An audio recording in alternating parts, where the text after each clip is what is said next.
What's going on, everyone? I wanted to make a real quick video about the Game Awards. The Game Awards have just announced all of their nominations, and I remember watching a video this morning about people getting already kind of pre-complaining and getting upset because it was like, oh shoot, like we all know that NPR and LA Times and all of these people that are picking the Game Awards, they're gonna pick some dumb games like they're gonna pick Concord for like Game of the Year, but like Dragon Age was one of the ones where like people were like, okay, we all thought they were gonna pick Dragon Age as like a nomination for Game of the Year, which would have been just like insane, and like but everyone was like getting upset about that, preemptively, which I thought was interesting because I'll be honest, I thought that was gonna happen too.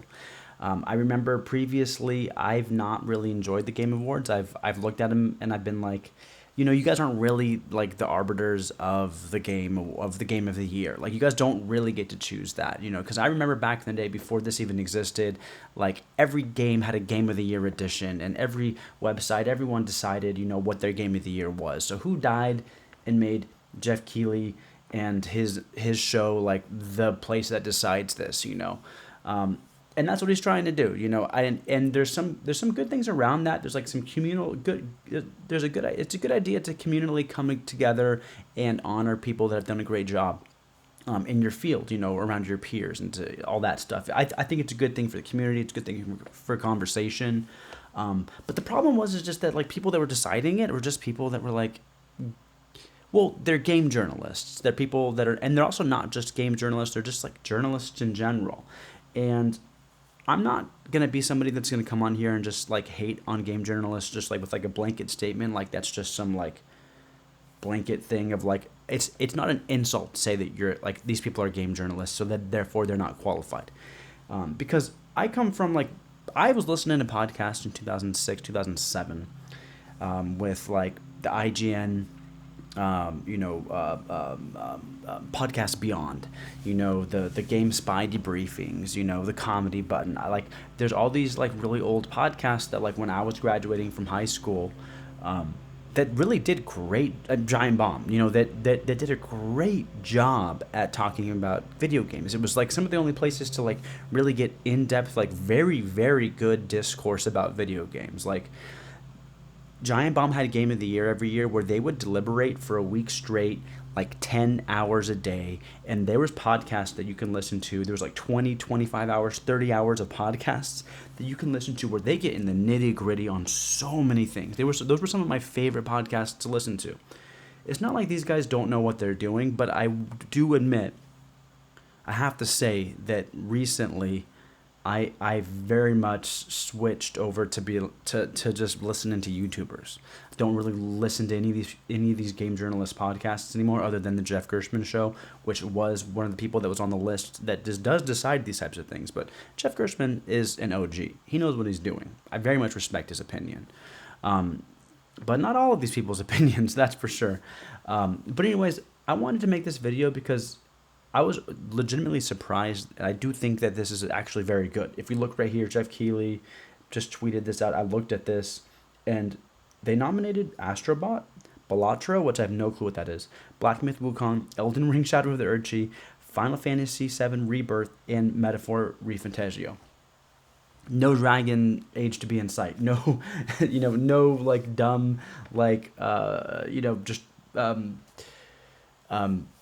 critic pick, but where the gamers don't. So like that's the issue, is that critics are picking games that they think are amazing and important, but it doesn't really reflect what the actual audience of gamers actually enjoy and respect. But I do have to say this right here, Elden Ring Shadow of the Erdtree, which is a DLC, but they've decided that that's going to be a part of what can be nominated. They've stated that this year. Last year it was just unclear, so they came out and said it beforehand. This is what we're going to do. They're going to count a DLC as to be nominated, and if that's the case, it should win. It should win. Elden Ring is the best game that's ever been created ever, probably ever will be. Like, it's one of the best games ever of all time, and I say that being a huge fan of Final Fantasy VII, and I cannot wait to play Rebirth when it comes to PC because I don't have a PlayStation. Metaphor, I'm going to buy that game, play the hell out of that game. I'm excited for it. I'm just going to wait for it to come on a discount. Black Myth Wukong did not play, but obviously this is the one everyone really wants to win. This is the one people love. I would say it's going to be really hard because people that like Black Myth Wukong, they also like Elden Ring Shadow Archery, but I think they're going to say, well, Shadow of the Archery is a DLC where Black Myth Wukong is a complete unique style of it's a unique concept, something different. You know, it's brand new, different. Whereas Elden Ring is just like a rehashing of Elden Ring, though Elden Ring in its own right is so unique and different. And I still think Elden Ring Shadow of the Archery should win. People maybe would argue, maybe not, because it's so difficult. It's just amazing. Astrobot. I honestly think Astrobot will win because it's the most wide appeal. It's new, it's interesting, it's fun, looks great. It's very, like a new kind of Mario iconic thing. Like it replaced for PlayStation. It replaced Sackboy, which PlayStation tried to make kind of like Sackboy their Mario. And they're like, Little Big Planet's just like in the shitter. Astrobot is now where it's at. So I think Astrobot will win. I could maybe see Black Myth or Elden Ring. I unfortunately don't think Final Fantasy or Metaphor will win, though in my opinion those are probably going to be my favorites. But I haven't played those. I just think those are going to be the ones I like the most. But Elden Ring is honestly it's a good year. It's a good year. All these games look great. But I just wanted to mention there ain't no Dragon Age on here. They're not shoehorning in whatchamacallit, Concord. That'd be so funny if they nominated Concord for anything. So, anyways, I just wanted to look through here. If you see, also best game direction, no Dragon Age. Best narrative, no Dragon Age. Art direction, no Dragon Age. Like, Dragon Age is getting snuffed. And honestly, like, oh, here we go. Innovation and accessibility. Sure, they can win that one. That's fine with me. Interesting. It's just interesting. I honestly think that the Game Awards did a very good job here, actually, like representing what gamers actually think. I don't know how they did it because it did not seem like this was gonna. Even Pokemon Trading Card Game Pocket, dude. That's my favorite. That's got to win. That one is amazing. Though these two people love, and then Balatro, I'm excited for Balatro because I have no clue what it is. It's like an indie game. It's best indie game debut, best mobile game, and it's game of the year. I'm honestly gonna download that and play that. I'm like, it must be something good. It must be interesting.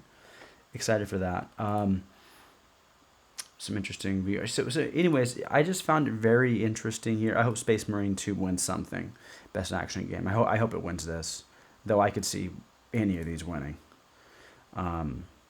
Anyways, that's kind of that. I just thought it was really interesting that even best RPG, Dragon Age is nowhere to be found. That's like, I'm like really impressed that the Game Awards did a very good job. I feel like very good job here. It's just I'm just extremely excited. Best adaptation. Oh, that's an interesting one. So that's Arcane. I'll be honest. I don't think Arcane 2 season 2 is as good as 1. I'm only 3 episodes in, but I'm like not loving it as much as this first season. I honestly loved the Fallout. I hope Fallout wins. This is a joke. If this wins, then I will eat all my words and I'll say that they just because this was Tomb Raider was horrible, from what I hear. But yeah, dude, I think they're doing a great job here. I think they did a great job. Good job, Game Awards. You have earned my respect this year. I do admit you have earned my respect. I will watch this. I will try and enjoy it. I guess I don't know. Anyways, thanks for watching, guys. I got some new content coming out at some point. I'm actually at work right now. I'm busy. I'm in my room, but I'm working, so I got to get back to work. But I just wanted to make a video because I thought that was interesting, kind of something that was on my mind. Because I really did not like the idea of the Game Awards trying to say that they are the ones representing the best game of the year and all that stuff. Because I felt like they did a really bad job at it for a while. But I think this list is like 95% the way there. I really respect this list, and I think that they're doing a good job. I'm excited to see what happens. All right, I'll see you guys later.